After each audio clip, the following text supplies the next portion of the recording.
Why did my Airbnb make £500 less than it did for the same month last year?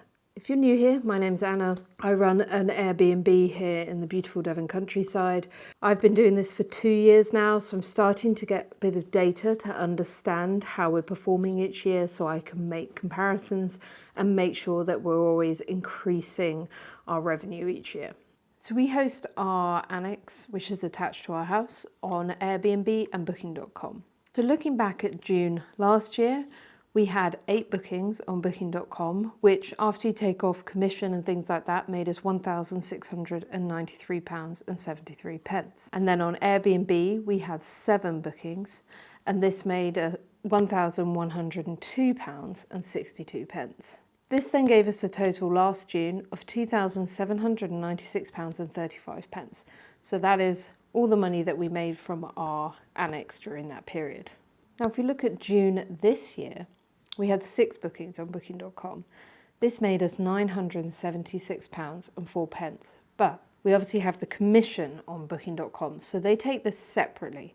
Airbnb puts it into the total that it gives you. So if a guest pays £170, you would then get, let's say, around about £145. While booking.com at the end of the month, you then pay them that commission.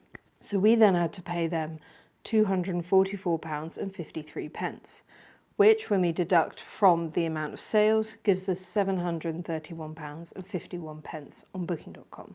Now on Airbnb, we had 9 bookings, so 2 more than the previous year. This is good, this is an improvement. I would rather have more bookings on Airbnb rather than booking.com.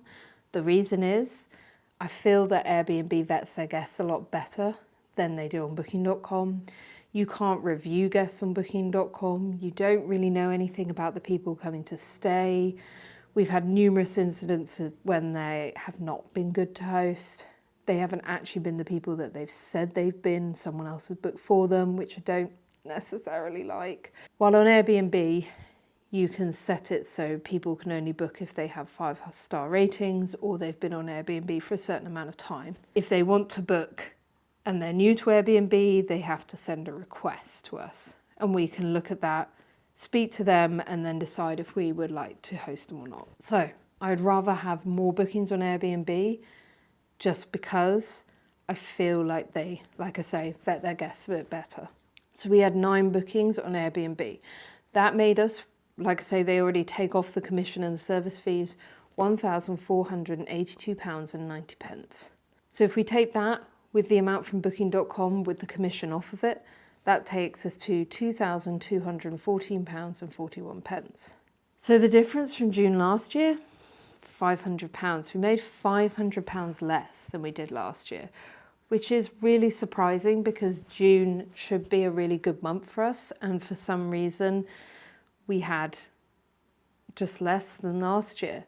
Although we had the same number of bookings, we made less. Now that might be because the previous year people stayed more nights, while this time it might be the same number of bookings, but they might have only done 1 or 2 nights, while they might have done 3 nights last year.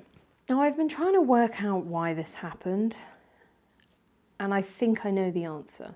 So at the beginning of June, we had to close the annex for 3 days to get the steps done that come down to the annex. It needed some new railings, and it also needed a fence to just tidy up the area. So those 3 days could have been 3 bookings or 1 booking for 3 days, which would have been several £100s. We also had to close it for another day because I was working and my husband was working. We weren't available to do the changeovers, so we had to close it for a day. That's another £100 or so. By closing it, we are obviously missing out on the money, and I think that's where the difference is to last year. Also last year, we do get last minute bookings, while this year, although the annex might have been open for a night or 2, we weren't getting any last minute bookings.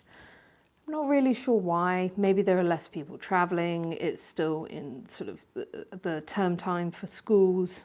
There's lots of factors and reasons. I was adding discounts to try and get it filled, but obviously if there's not the demand, there's not the demand. So there's lots of reasons why that would happen. But I think as an Airbnb host, you know you're going to have months that are up and down. It's just going to happen. I have a flat sort of number of about £1,500 the annex has to make to sort of cover any of our costs, just because it's attached to our house, so there isn't a separate sort of electricity or water, things like that, so it all comes together.